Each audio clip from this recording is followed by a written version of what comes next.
Welcome everyone to this lecture on dielectric materials and polarization mechanisms, part of the EM9 module on the structure, response, and applications of insulating materials.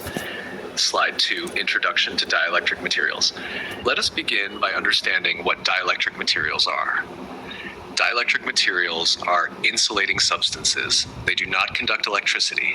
Instead, their primary function is to store electric energy through a process known as polarization. These materials find widespread use in capacitors, insulators, and electronic substrates, among many other applications. Their performance is characterized by a fundamental parameter called the dielectric constant, denoted by Eck and Frey. The higher the dielectric constant, the greater the material's ability to store electrical energy. Slide 3, Types of polarization mechanisms. Next, we explore the different mechanisms of polarization, how dielectric materials respond to electric fields. 1. Electronic polarization occurs when the electron clouds in atoms are displaced relative to the nucleus. 2.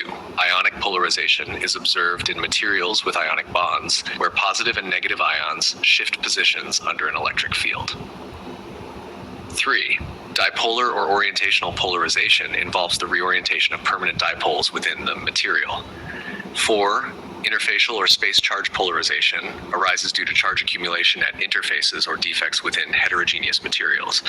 The overall polarization P can be expressed by the relation P equals stay E, where epsilon is the vacuum permittivity, Sfryd is the electric susceptibility, and E is the applied electric field. Slide 4, Frequency dependence of polarization. Polarization isn't constant. It varies with frequency. Each polarization mechanism operates effectively up to a certain frequency. As frequency increases, electronic polarization persists the longest. Ionic and dipolar polarizations lag behind.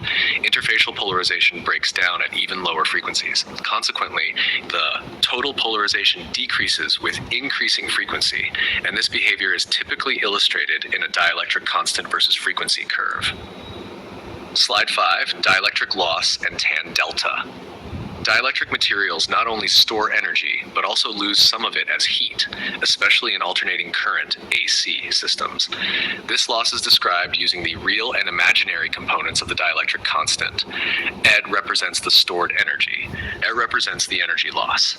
The loss tangent, or tan vector, is defined as tandem det gees. A high tan debit indicates a lossy dielectric, undesirable in many applications.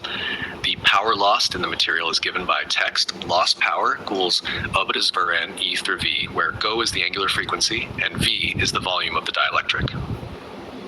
Slide 6, Classification of dielectric materials. Dielectric materials are classified based on their structure, polarization response, and application area, ranging from simple oxides to complex polymers and ceramics. Slide 7, Ferroelectricity and hysteresis. An important subclass of dielectric materials is ferroelectrics. These materials exhibit spontaneous polarization, a built-in electric dipole even in the absence of an external field. This polarization is reversible by applying an external electric field, much like magnetic hysteresis in ferromagnets.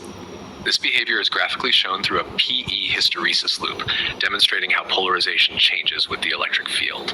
Slide 8, Important dielectric materials. Let's briefly look at some widely used dielectric materials.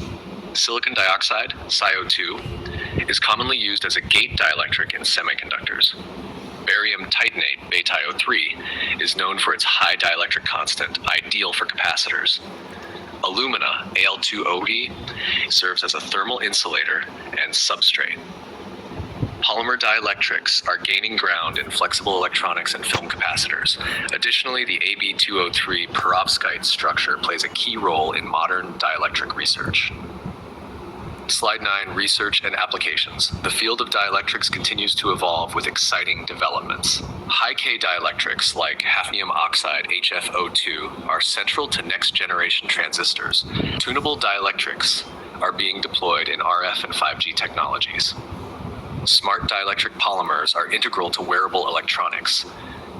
Nanocomposites are enabling materials with ultra-high energy storage densities. Conclusion. To conclude,